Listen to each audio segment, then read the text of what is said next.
The knock came once, not loud, not scared, just certain. He waited. The rifle was already resting across his knees. Dust hadn't moved in this house for 3 winters, and he wasn't about to let it start now. Another knock, slower. He stood, cocked the rifle. No dog barked, no wind howled, just a woman's voice, low and plain. "I know you're in there." He opened the door 3 inches. The barrel met her throat before her face did. She didn't flinch, didn't even blink, just held up a bundle. It cried. "You come here to die?" he said. "No, I came to give him to you." The baby squirmed, wrapped in what looked like a hunting cloth, soaked through in blood or something darker. He didn't move the gun. "You're insane." "Check the hem," she said. "It's stitched." He didn't move. She looked past him. "You got heat on?" He didn't answer. "The baby's cold." "You're trespassing."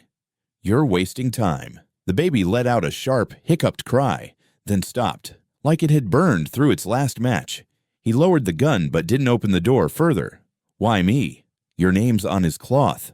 "That's not an answer." "That's all I've got." He stepped aside. Not much, just enough for her to step in, barefoot. Her toes were red, not bleeding, just raw. Like she'd walked here from nowhere. She didn't look around, didn't ask. She just crossed to the chair near the hearth, sat, and unwrapped the baby. Its skin was too pale, the kind of pale that made you whisper without meaning to. He stood in the doorway still, rifle in hand. "I don't want him." She stared at the fireless hearth. "Don't matter." He took 1 step in, then 2, then dropped the rifle against the wall and knelt. She handed the cloth over. His hands shook. She watched. The baby stirred, eyes closed, mouth working. He turned the edge of the cloth slowly, tracing the seam. The name was stitched in a crude hand, 5 letters. His first name. Nothing else. He didn't speak. "You knew this was coming," she said. "I've been silent 3 years. You think I waited for this? I think you stopped waiting a long time ago." "Whose is he?" "Yours now." "That's not what I asked. And I'm not answering." He stood, cloth and child both in his arms. The baby's breath barely lifted its chest. "You brought him here to die. I brought him here to live."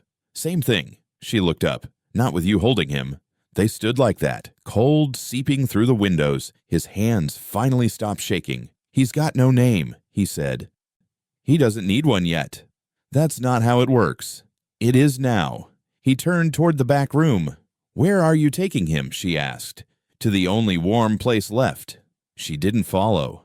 The bed was stripped but clean. He laid the baby down, stared, then stared longer. The cloth was stiff with dried blood. Or something worse. He didn't ask again. She stood in the hallway, shadow cutting across her shoulder. "He's not sick." "You sure?" "No fever, no swelling. He just won't sleep alone." He stayed near the child. "What happened to his mother?" "You want the truth?" "No." "Good." The baby's breath slowed. It made no sound. "Is he yours?" he asked. "No." "You sure?" "I'd know." He sat beside the bed. The baby turned slightly toward him. "You ever done anything like this?" she asked. He looked at her. "You know I haven't." "Then why do you look like you've done it before?" He didn't answer. She stepped into the room. The floor creaked once. "You think I came here for mercy?" she asked. "You wouldn't find it here." "You think I came here to trap you?" "You think I scare easy?" "No," she said. "I think you scare right." He stood again, looked down at the child, then back at her. "You're going to stay." "Aren't you?" "I never said that." "But you are." She looked at the firewood stacked in the corner. "You'll need to light it soon." "I haven't in years." "You will now." He walked past her, back into the kitchen, pulled open the drawer with matches still dry. She followed, arms crossed. "You want me to feed him?" "You know how." She raised a brow. "Do you?" He didn't respond. She took the cloth from his hands, wrapped it again, careful, gentle, like she wasn't used to it, but was pretending well enough to pass. He struck the match. The fire caught fast, too fast, dry wood with no memory left. "He didn't cry when I held him," she said. He didn't. Not once. Why? He's used to ghosts. They sat, not together, just near. The fire rose slow, filling the silence. She held the baby again, rocked without a chair. He watched. "You gonna ask where I came from?" she asked. "No." "You want to know?" "No." "You already do." He nodded. Once. The baby stirred, let out a sound, not quite a cry, more like a memory of one. She looked at him. "He needs a name." "He'll earn one." "He already has." "Then you say it." "I can't." He didn't press. The firelight danced across the bloody cloth. The baby finally slept, chest rising steady now. She reached over, pulled an old quilt off the back chair, handed it without a word. He took it, laid it over the newborn. For the first time, she looked tired. "You gonna sleep?" he asked. "I haven't in 2 days." "You can take the couch." "You sure?" "No." She smiled barely. "Good." She turned, slow, paused in the doorway. "He's warm now," she said. He didn't respond. She looked once more at the fire, then the cloth, then him. "You need to bury the badge," she whispered. He didn't look at her. "First thing." The frost had crusted over the roots. His knees pressed into the frozen dirt, jeans soaking through. He gripped the tin badge so tight it cut a line into his palm. She stood a few feet back, arms crossed, coat undone, watching like the wind didn't touch her. "You waiting for it to dig itself?" she asked. "No," he said, voice flat. He didn't ask why she came out. He hadn't asked much of anything since she arrived, but she hadn't left either. The shovel's handle cracked once as he leaned in harder. The soil broke in brittle chunks. "Should have done this years ago," she said. "I tried," he muttered, but he was still warm then. "Your brother?" He nodded once, didn't look up. "Tell me." "You don't want to know." "Try me." He struck the ground harder. "I came home with blood still on my boots. Found him on the porch, throat open, still twitching." She didn't move. "Did you carry him?" He nodded. "To the barn, where Mama couldn't see." "You ride into town after." He gritted his teeth.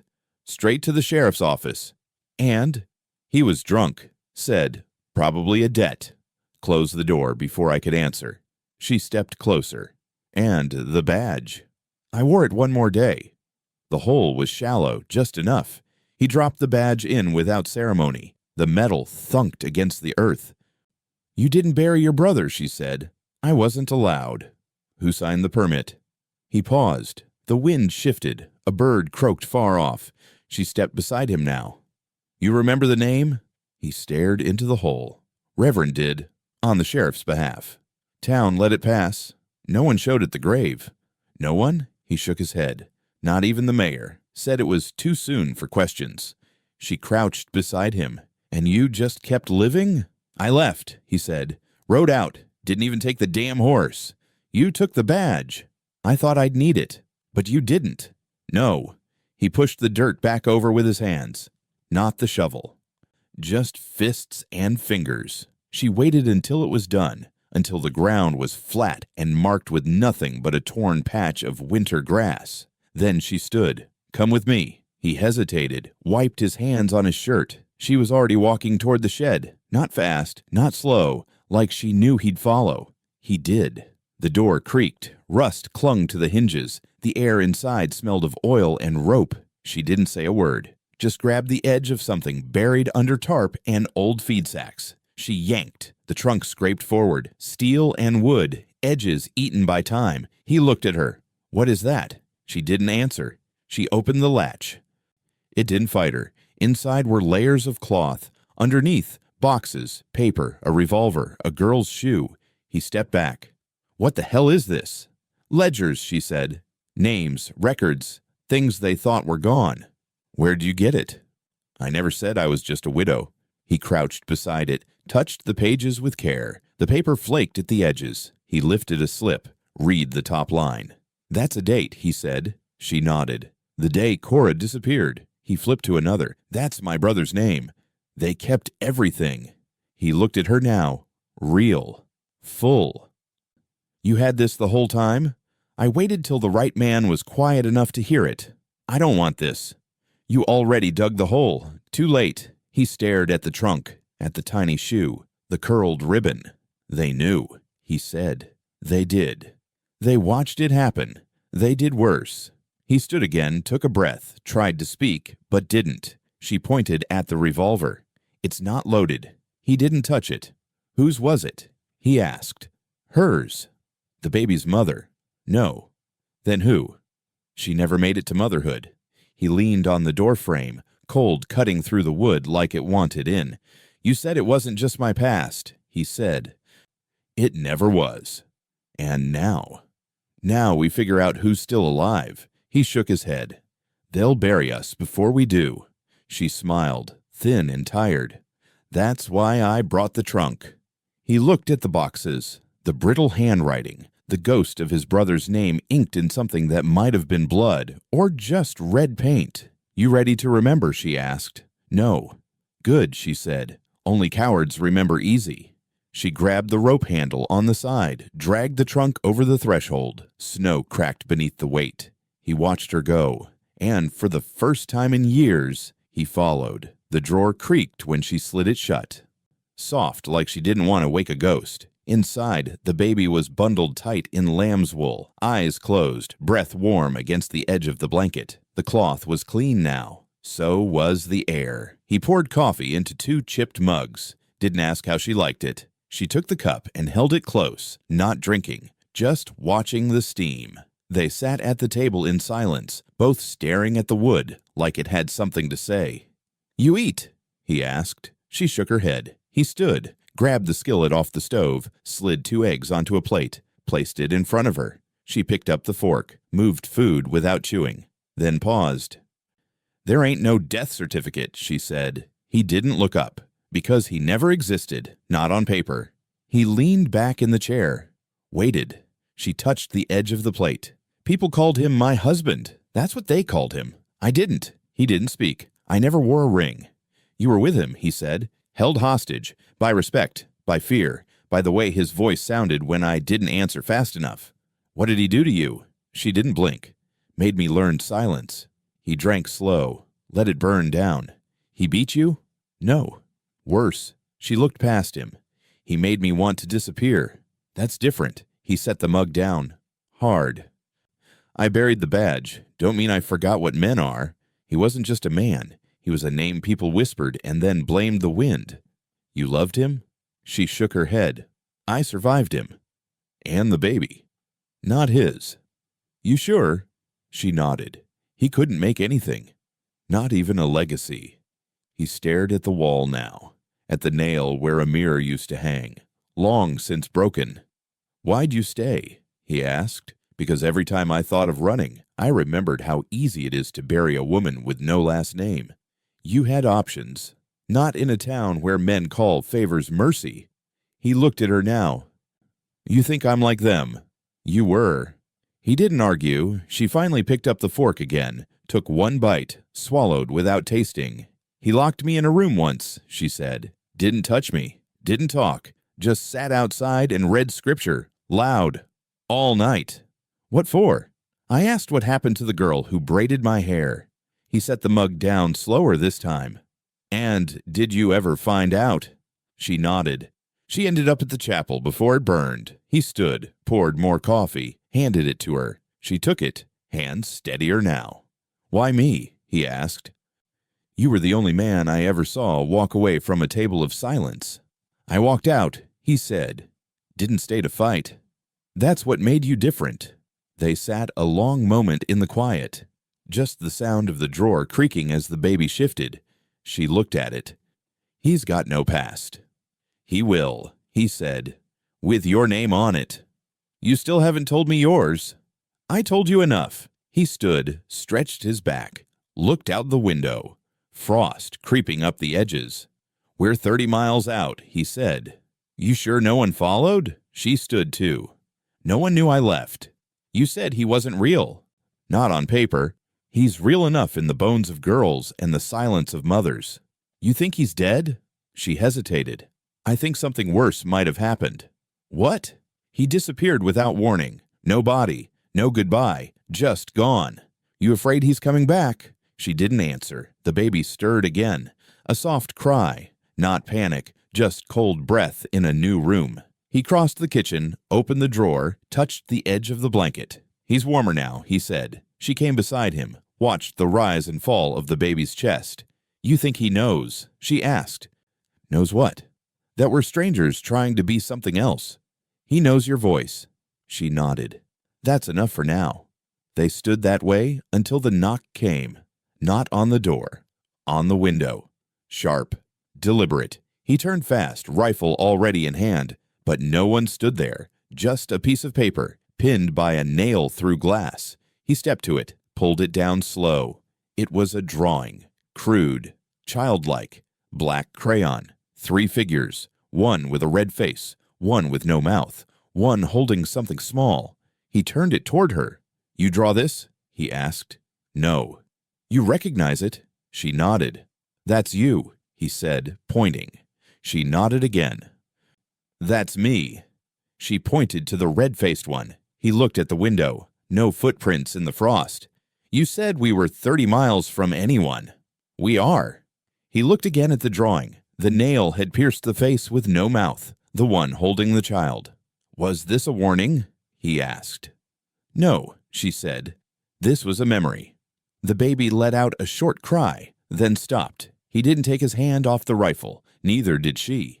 He left before the frost melted. The horses hadn't moved in weeks, but his saddled easy, quiet, like it understood why he couldn't stay inside anymore. The drawing stayed folded in his coat. Every time the wind hit right, he felt it pressing against his ribs. No tracks in the snow, no sign of trespass, just silence where there should have been something. Footprints, wagon marks, a shape in the tree line. But it was clean. Too clean. He rode toward the ridge anyway. By the time the sun cracked low across the fields, he found it. A tree, not the biggest, not the oldest, just the one they used. 2 dolls, scorched at the edges, were nailed to either side of the trunk. Their arms hung loose, no eyes, just cloth, one red, one pale blue, burned halfway down their torsos. He didn't touch them at first, just sat in the saddle, heart tight. Then he dismounted, pulled out his knife, and carved them free. The nails were long, bent, old. One doll tore in half, coming loose. Something clinked as it fell. He knelt, dug through the ash-black stuffing, pulled out a ring. Thin, gold, bent from heat. He turned it in his hand. Letters inside. Couldn't read most of it, just enough. CR. He mounted up and rode hard. When he got back, she was already standing by the shed, arms crossed, baby on her hip. He didn't speak, just held the ring out. She didn't touch it. "That's Cora's," she said. "You sure? Before you were born, she wore that thing like it was a shield." "You knew her?" "She braided my hair." He looked down. "What happened to her?" "Same thing that happened to all the ones who stopped smiling." He waited. She didn't say more. "She disappear?" he asked. "No funeral, no body, just her room empty, and her mama staring at the stove for a week." He held the doll half up. "Why this tree? That's where girls went to scream." He stared at the ring again. "Why now?" She shifted the baby higher on her shoulder. "Because someone thinks you're listening." He opened his mouth, closed it again. "What's the baby got to do with her?" he finally asked. "You think it's hers?" "Not possible." Still what?" She looked at the child. "I think he belongs to the town." He narrowed his eyes. "What does that mean?" "I think they made him." "In what way?" "The same way they made silence." He stepped forward. "You need to stop speaking in riddles." "I'm not." "You saying he was born for something?" She nodded. "They always are. Boys raised in secret houses, girls trained to hush." He gripped the reins tighter. "And you brought him here. Why?" he asked. "Because you already failed once." He didn't respond. "You let your brother die. You think I don't live with that?" "I think you buried it." "I did. And now—" He looked at the doll again, held the ring between his fingers. "Now it's clawing back up." The baby made a soft sound, not a cry, just breath. He stared at the child, really stared. The eyes were open now, pale, clouded, not fully here, not fully somewhere else either. "Why you keep holding him like that?" he asked. "Because he doesn't sleep unless I do." "That normal?" "No." He stepped closer. "What's his name?" She looked down. He asked again. "What do you call him?" She didn't speak. You haven't named him. Still nothing. You brought a nameless baby into my house? Her jaw tensed. I'm not giving him the wrong name. He stared hard. Then what's the right one? I'll know it when it comes. That how this works? It is now. He turned from her, walked toward the fire pit. The wind kicked up just enough to sting. You think there's more? He asked over his shoulder. Dolls, rings, girls, messages. She nodded. How many? She didn't blink. More than you can bury. He looked at the sky, then back at the house. You ever seen initials carved into a picture before? She nodded. Once. Whose? Mine. His jaw tightened. You think they're coming back? They never left. He walked up to her, stared straight into her. You carrying more you haven't told me? Always. You going to? Not yet. The baby stirred, let out a tiny cough, then settled. He glanced down again. He doesn't cry like a normal baby. He doesn't sleep like one either. You scared? She paused. Not of him. Of what then? Of what they'll do when they realize he's missing. He turned the ring in his fingers one more time, then dropped it into his pocket. You should name him soon, he said. She didn't answer. Because if you don't, he added, they will. She looked at the baby. Touched his cheek. He watched her. What's your name? He asked. She looked up. He waited. Nothing. She turned and walked inside, the baby still in her arms. He stood alone, wind cutting through the last light of day, and from inside, the drawer creaked open. They rode out just after dawn, both silent.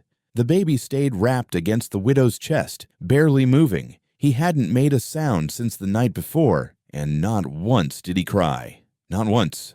The road to the chapel was mostly ash and memory. What used to be fences were now shadows in frost. Trees leaned as if trying to forget the shape of the cross that once stood at the hill's peak. When they reached the clearing, she dismounted first. He didn't rush her. Stone and smoke. That's all that remained. Charred beams jutted from the ground like broken fingers. The altar was a black smear in the dirt. No pews, no choir rail, just ash soaked into soil. He took off his hat. Didn't say why. She walked the perimeter, boots crunching over what used to be faith. She spoke low. Tina was 7, always sang too loud. He stood still, listening. Letty hummed, never used her words, said they weren't hers to give.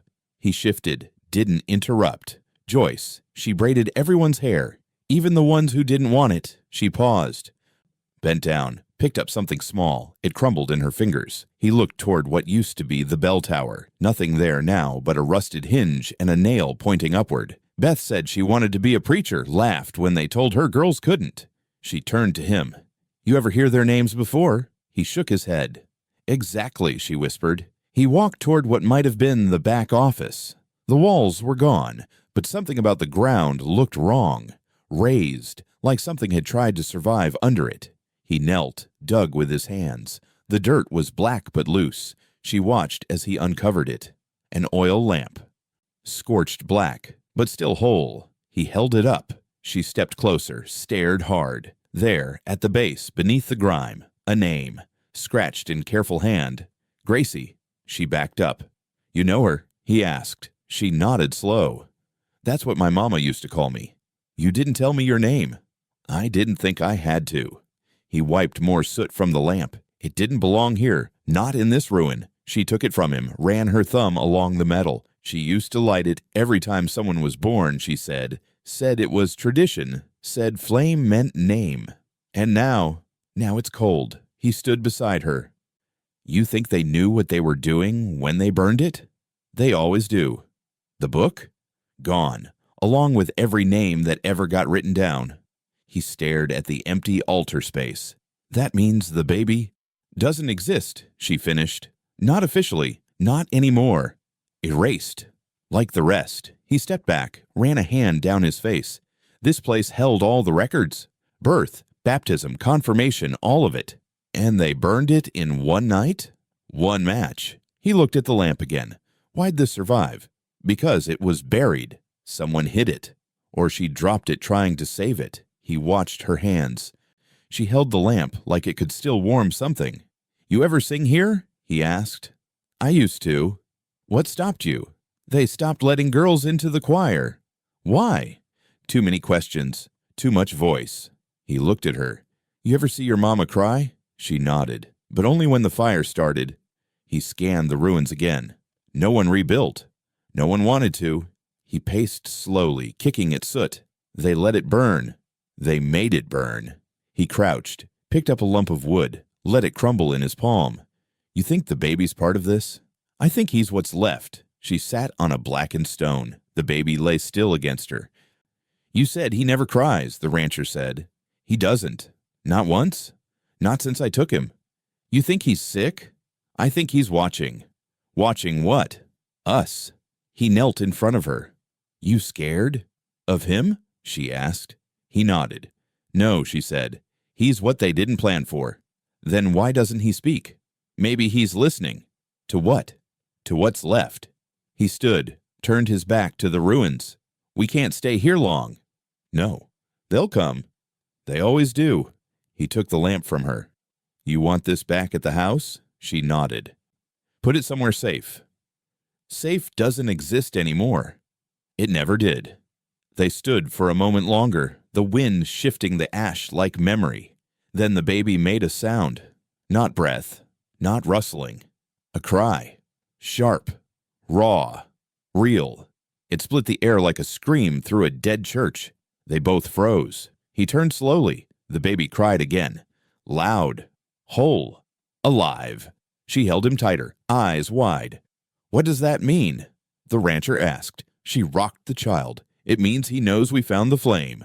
The lamp flickered once in his hand, and then the wind carried the ash away. The cabin held still, like it was waiting to hear something said that couldn't be taken back. The baby lay in the drawer again, wrapped in fresh cloth. His eyes were open now, pale, pale blue, too pale. The rancher stared down at him, arms crossed, back tight, jaw working like it was chewing on memory. She sat at the table, hands in her lap. Didn't speak. You see it? He asked. She didn't look up. The eyes. She nodded. You gonna say it? I already did, she said. Just not loud enough. He turned to her. You lied. I waited. Same thing. No. Waiting hurts worse. He stepped away from the drawer, slow. That's his blood? She nodded. 2 days before he died. You were there? I was there after. He stared hard. Don't what? Don't talk circles now. She stood. You want it plain? I want it real. She walked over to the drawer, looked down at the baby. He stared up at her like he'd been waiting for her to tell it too. I went to his house to get something back. She said, What? My name. He didn't move. He'd kept it. Said it belonged to him now. Said if I ever asked again, he'd burn it with the others. Others? She looked at the fire. I'm not the first woman he made disappear without digging a grave. You said you never married. I didn't. But that's his. She nodded. Sheriff's. He stepped closer. You said, I know what I said. You used me. No, she said. I spared you. He clenched his fists. You brought that boy into my house without saying who he was. I brought him where he might be safe. He barked a bitter laugh. Safe? Here? With me? Yes, she said flat. Why? Because you still flinch when someone lies. He stared her down. You think that's virtue? I think it's rare. He paced, slow, back and forth, near the hearth, boots dragging ash. You said he wasn't yours. He isn't. But you raised him. No. You fed him. I found him. Where?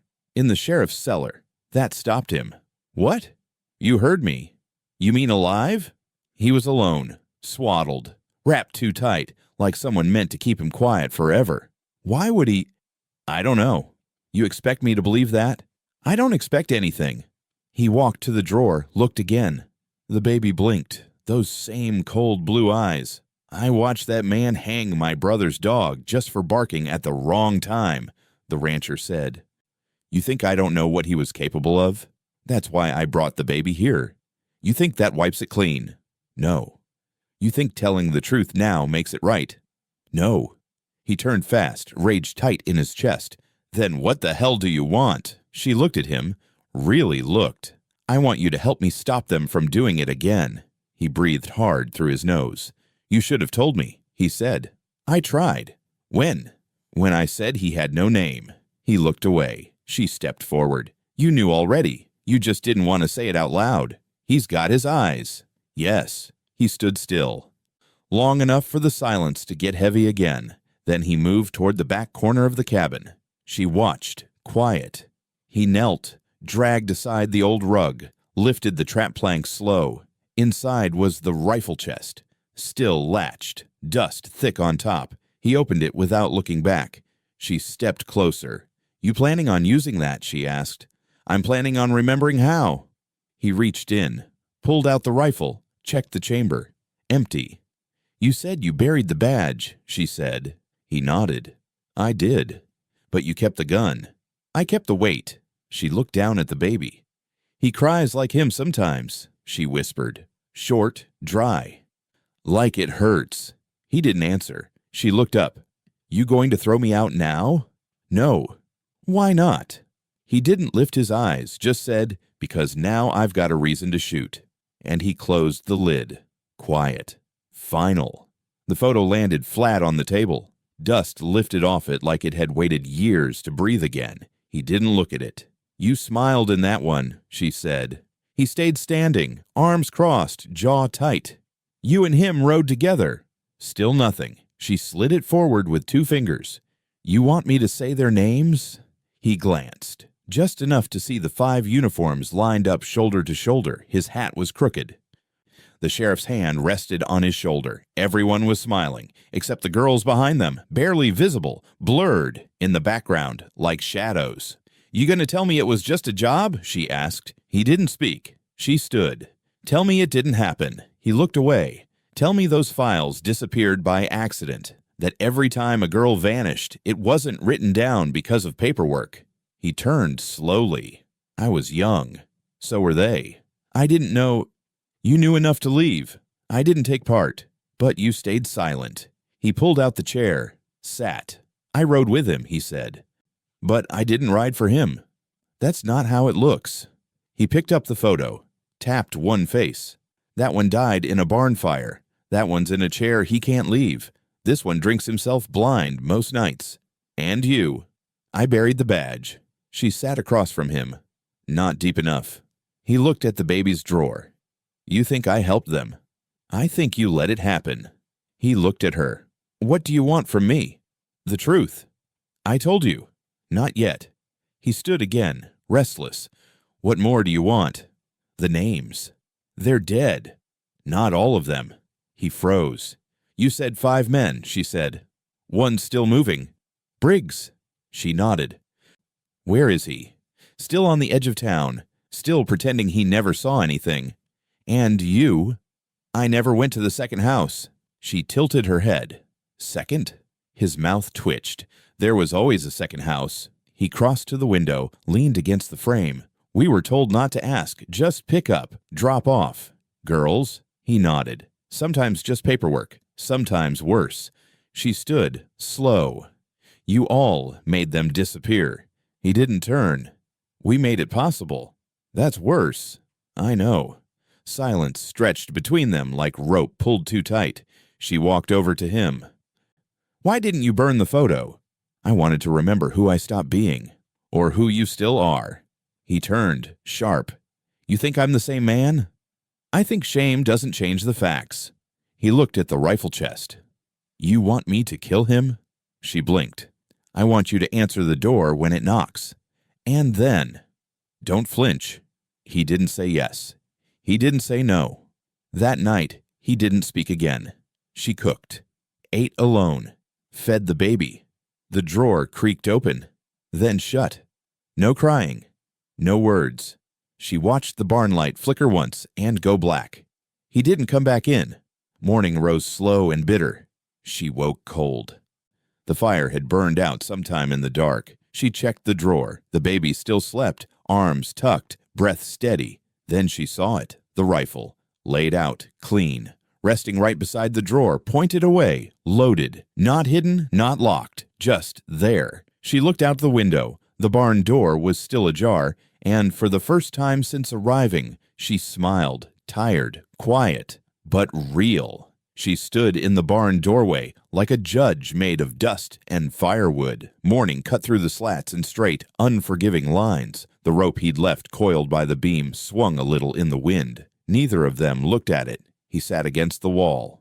Legs stretched, arms limp at his sides. No hat, no rifle, just breath and guilt. She started talking. Cora. He looked down. Janie.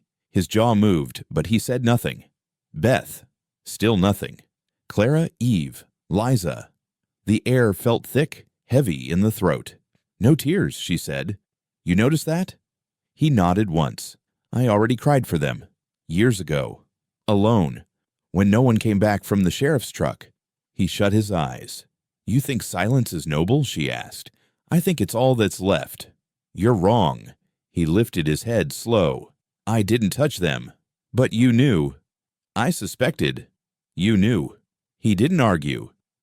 You helped the one who hurt them. I rode with him. Then I stopped. Not soon enough. He pressed his palm to the dirt floor. I can't change that. She stepped into the barn, boots scraping old hay. Then change what comes next. He looked up. What do you want me to do? She stopped 5 feet from him. Stand. He didn't. Stand, she said again. He pushed up slow, bracing on the wall behind him. This is a trial, she said. No judge, no jury. Widow's word counts double in these parts. He let out a short, bitter breath. That ain't law. It's truth. He didn't argue that either. She circled him once. Looked him up and down like she was measuring how much man was left in him. You want absolution? She asked. No. Then what? I want to do what I should have done before. Which is? Give back what they took. Too late. Maybe. She stepped closer. Tell me their names. He blinked. What? The men. The ones in the photo. Say them out loud. He hesitated. Swallowed. Do it, she said. Sheriff Paul Dyer, Deputy Len Briggs, Marshal Reeve Thomas, Constable Meyer. And you. He looked away. Deputy Carver. She stepped back, like the name burned her. Thank you, she said. Now I can curse all 5 proper. He lowered his head. If you want me gone, say it. Gone doesn't fix it. He met her eyes. Then what do you want? I want the land. He blinked. What? All of it. Deeded over. He nodded. Done. I want your name. He frowned. To what end? To bury the boy with one if it comes to that. His face tightened. You think that's where this ends? I think I planned for the worst now. He nodded again. You'll have it. And I want the child. He's yours already. No, she said. He's ours now. He looked at her. You forgive me? No. He swallowed. Then why stay? She stepped close, closer than before, because shame isn't enough. But it's a start. He breathed out, long and shallow. You still don't know why I came, she said. He stared at her. Tell me. She didn't, just turned, walked out of the barn slow, like her boots remembered every girl who never made it back down that path.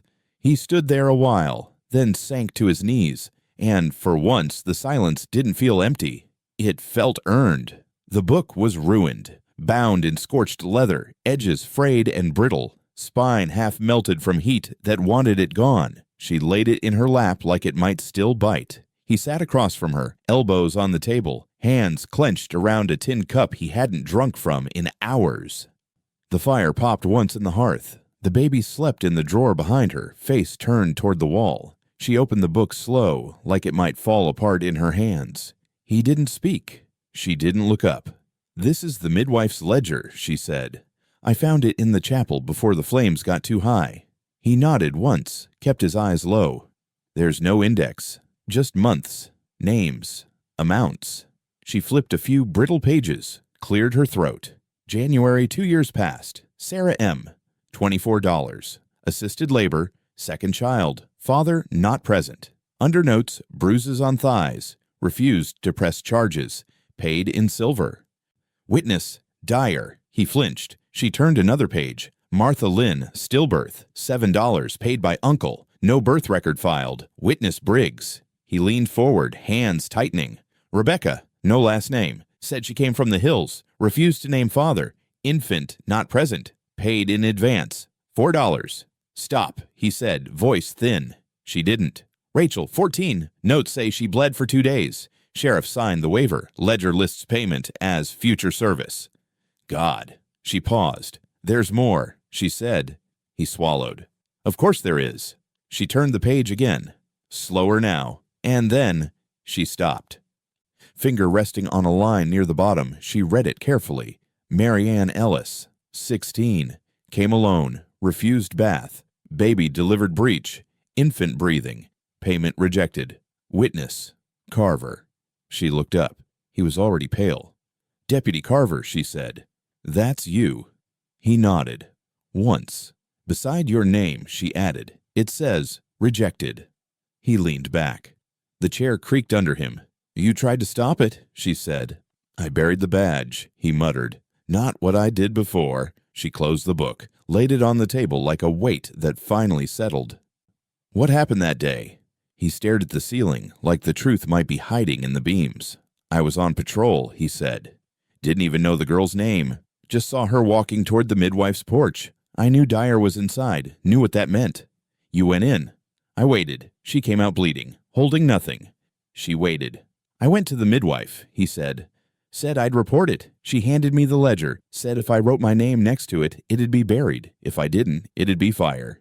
You didn't sign. I signed, but I crossed it out. She nodded. That's why it says rejected. He looked at her.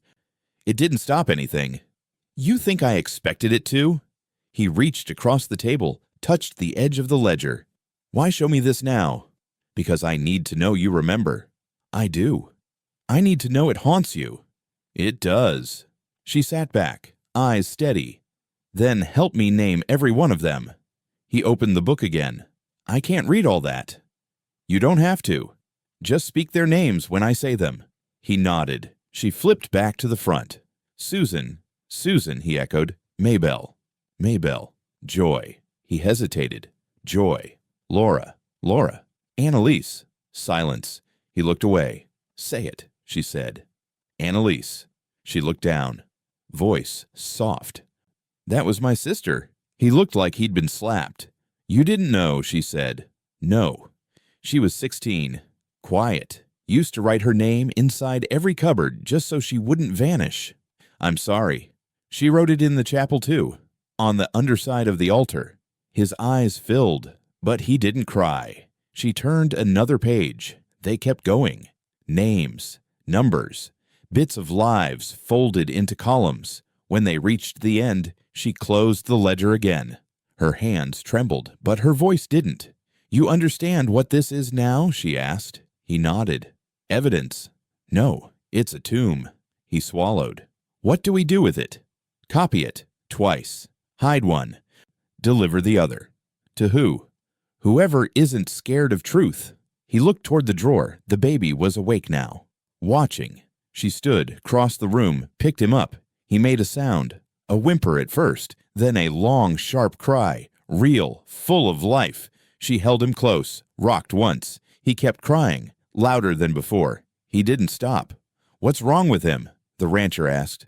Nothing, she said. He's remembering. He stared at the boy, then at her. And for the first time in years, he understood what it meant to carry more than your own sins.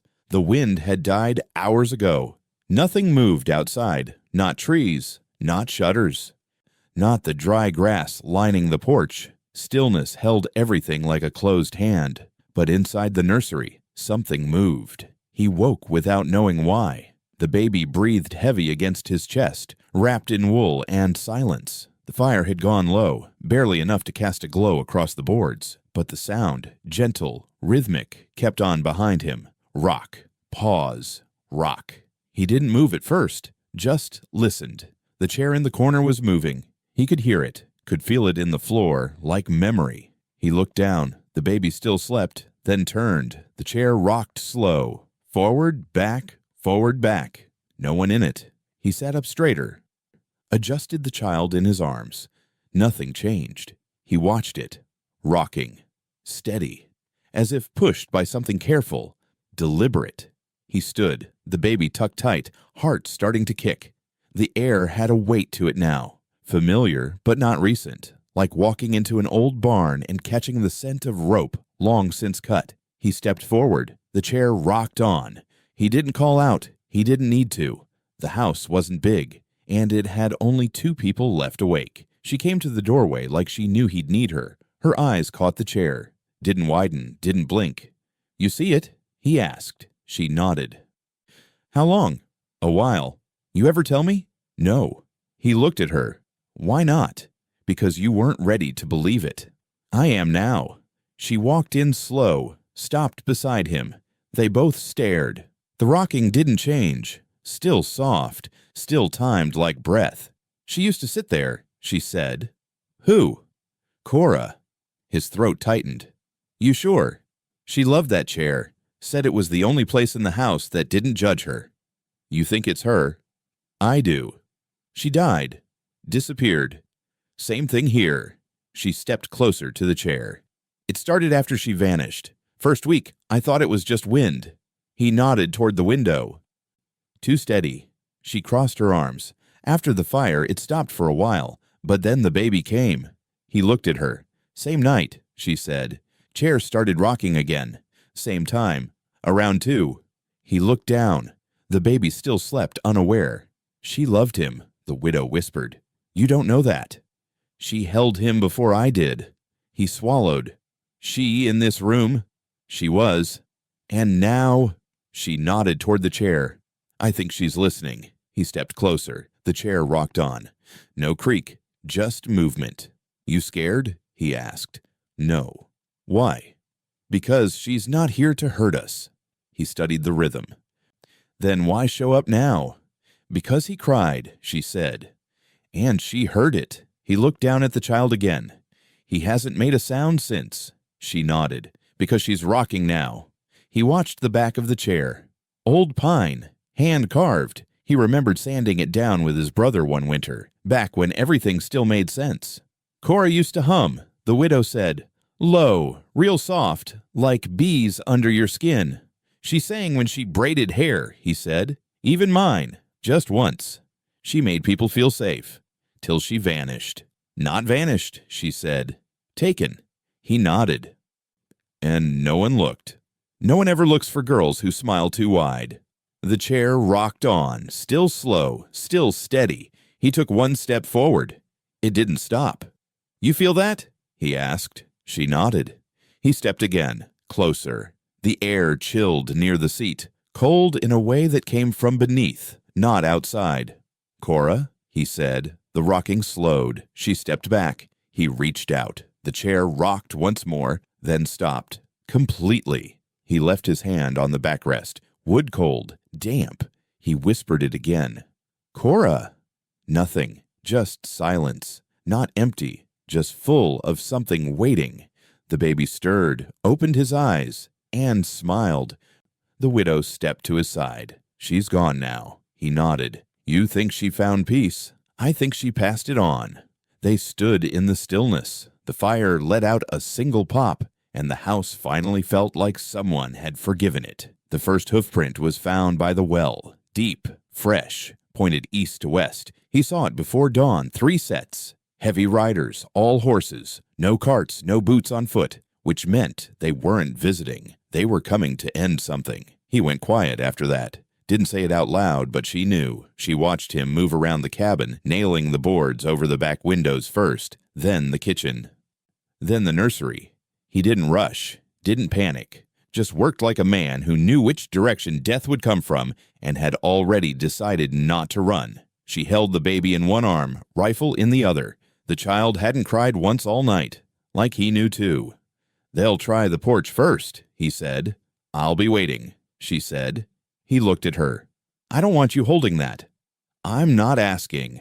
"You ever shot one before?" She didn't blink. "Yes." He looked away. "If they get inside, they won't." He kept hammering.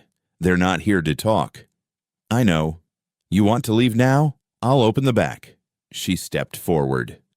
Placed the rifle down hard on the table. "You think I'm scared of the men who made me disappear once already?" He looked at her. She picked the rifle back up. "Let me shoot them." "No." Then let me bury them after. His jaw tightened. He didn't argue. Outside, the wind shifted, cold and dry, carried the smell of horses, dust, and something older. She rocked the baby once. He slept through it. You know who they are? She asked. He nodded. Briggs, Dyer's cousin, the one who used to sign off on chapel land deeds. She raised her chin. He's the one that made my sister's name vanish. The same. Who else? Marshal Reeve. Retired, but not quiet. And Meyer, the one who smiled when girls didn't come home. She didn't speak for a beat. Then, good. He looked at her. They're all armed. Mean. I'm not kind. You ready to die? No, she said. I'm ready for them to. They went quiet then. Just boots on floorboards, hammer to nail, baby breathing soft. By midday, dust showed on the ridge. 3 shapes, riding slow, no rush, no hesitation. The kind of ride you take when you think what's ahead of you already belongs to you. She stepped out onto the porch, rifle cradled easy. He stood behind her, hand on the doorframe, silent. The riders didn't stop until they were 50 feet out. The one in front, Briggs, tipped his hat, like he'd come for coffee. Well, he said, ain't this a pretty sight? She didn't speak. He looked past her. Carver, you planning on staying quiet this time too? The rancher didn't move. Briggs grinned. You kept something of ours. She raised the rifle. Briggs's hand moved slow to his sidearm. Now, that ain't polite. You want the child, she said. We want order, Reeves said from behind. What you've got is a mess. Then clean it up with a shovel, she said. Meyer chuckled. Feisty. She shifted her stance. You looking for a woman who runs? No, ma'am, Briggs said. We came for the one who doesn't. Behind her, the baby let out a sharp cry. The rancher stepped forward now, voice low, calm, final. You come past that gate. You leave in the dirt. Briggs raised his eyebrows. Is that a threat, deputy? Not a deputy, he said. Just a man with more left to lose than before. The air cracked then. Meyer's hand moved first. Too fast. She fired. The sound echoed down the hills like thunder refusing to roll. Meyer's horse bucked. He dropped hard. Didn't move again. Briggs pulled. Fired once. Missed. Reeve dismounted. Used the saddle as cover. Fired 3 times. The porch rails splintered. She ducked. The rancher stepped out, fired once, clean through Reeves' shoulder. He screamed, dropped his weapon. Briggs rode forward. She fired again. Missed. The horse bucked. Briggs fell, rolled, aimed, then stopped. The rifle was at his neck, her boot on his chest. He looked up, blood on his lips. You think this fixes anything? No, she said. It ends it. She didn't shoot. She stepped back. He coughed. Go on then. Kill me. She didn't move. The rancher walked over, picked up Briggs's pistol. You sent girls to die, he said. Briggs spat. I sent trouble where it belonged. The rancher looked at the woman. Your choice. She stared down at Briggs, then turned, walked back toward the porch. Coward, Briggs hissed. She stopped, looked over her shoulder. No, just not done yet. She disappeared inside. The rancher stared down at Briggs, then tossed the pistol out into the brush. You tell them, he said. You tell every man still breathing what happened when you came up here. Briggs sneered. They won't care. Then tell them anyway. Briggs stood, bleeding, limped back to his horse, pulled Reeve up behind him, left Meyer's body behind without looking. When the dust settled, the house was quiet again. The sun dipped. The boards held. She sat in the nursery, baby pressed to her chest. He walked in, slow. You all right? He asked. She nodded. The baby cooed. She looked up. Blood was streaked across her hands, across the child's blanket. Not his, not hers, just there. He knelt, touched her leg. You didn't shoot him. Not yet, she whispered. He nodded. They sat together, and outside, the rocking chair didn't move. It didn't need to. Dawn didn't break. It peeled open, slow and gray, like the sky had grown tired of holding everything in. The wind had quieted. The air sat still. She sat on the floor of the nursery, knees soaked, sleeves rolled, cloth in hand. The same one from the first night, still warm in places, still stained. But this time, the red wasn't fear. It wasn't panic. It was proof. The baby didn't cry. He just blinked up at her, eyes open, calm, like he'd waited for this moment, and nothing before had mattered. She dipped the cloth into a basin, wiped again. Neck, arm, tiny fingers. The blood streaks faded, water pinked. The child breathed steady. Behind her, the door creaked. She didn't turn. His boots were slow this time, dragged one step, firm the next. She glanced back as he stepped through. His shoulder was bandaged. Shirt dark with dried blood. A cut ran along his temple, clean but deep. His mouth was set in a straight line that didn't tremble. "You're late," she said. "I walked half a mile with a hole in me. You still owe me a bullet." "I gave you 3, he said. "You used 2. She smiled, small. Wiped the baby's ear. "You get them all?" she asked. "Only the ones who stood." She wrung the cloth out, laid it over the rim of the basin. It dripped once, then again, red but fading. He leaned against the doorway. "You want help?" he asked. "Not yet." He stepped in, sat against the far wall, back stiff, hands on his knees. The baby blinked toward him. Eyes the same pale blue, just softer now, less haunted. She wrapped the child tight again in the old quilt. The cloth lay folded beside her, still damp, still stained, but quieter somehow. He watched her work. "Was it worth it?" he asked. She looked up. "Keeping him," he added. Her voice was low. "We'll know when he speaks." He leaned his head back. The ceiling groaned once. Everything smelled like firewood and salt. "You lost too much blood," she said. "I've got more," he replied. "You should rest." He shook his head. "Not yet." The baby shifted, let out a soft sound. Not a cry. Not quite a word. "He saw it all," the rancher said. "In that room. He remembers. He forgets what we teach him to. No child forgets blood." She adjusted the quilt. "Then we teach him how to carry it." He stared at the floor. "That easy?" "No," she said. "But it's right." They sat that way a while. The basin cooled. The cloth stopped dripping. "Why'd you keep it?" he asked. "What?" "The cloth." She looked down at it. "I wanted him to remember where he started," she said, "so he'd know why we stopped running." He nodded. His side ached. He pressed a hand to it. Breathing hurt, but not as much as silence. "You still haven't told me your name," he said. "I gave it to him." He looked up. She met his eyes. "He doesn't need to know mine, just his." "And what is it?" She stood, baby in arms, walked past him to the corner table where the ledger sat open beside a knife. She laid the child down gently, opened the blade. He tensed. "What are you—" She didn't answer, took the edge of the old cloth, sliced it once across the seam, then pulled free a slip of lining tucked into the fold. She handed it to him. He held it up. 3 letters, stitched in faded thread. E-C-R. He stared. "That's your sister's name," he said. She nodded. "Eve Cora Ray." She touched the baby's forehead. "That's who he is now. You're giving him her name. I'm giving her back, her voice." He sat quiet, then stood, walked to the hearth, lifted the badge from the mantel. He hadn't worn it in 3 years. Hadn't looked at it in weeks. It still shined in the middle, tarnished around the edge. He turned it over, no inscription, just the weight. "What now?" he asked. She looked up. "Now you raise him like no one raised you." He looked at the baby, the eyes, the stillness, the quiet trust in someone who'd seen too much. He nodded, picked up the spade from the corner. She didn't stop him. Outside, the sun finally touched the soil. He walked to the cottonwood tree. The same one, ground still marked from where he'd buried the badge before. This time, he dug deeper. She followed, baby swaddled tight against her chest. He placed the badge in first, then pulled a flat stone from the earth, smoothed it out with his sleeve. She reached for the knife again. Carved slow. Not perfect, not clean, but legible. E-C-R. Below it, she etched one more word. Born. He stepped back.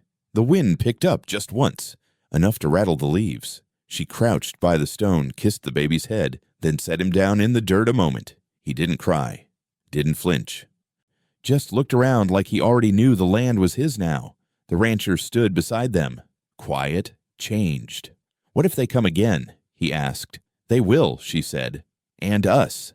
She looked up. "We won't run." He nodded, bent down, picked up the cloth, still wet, still red, but lighter somehow. He folded it, tucked it into the baby's blanket, not hidden, just there. The boy cooed, and somewhere in the cottonwood's shadow, the land remembered how to be quiet again.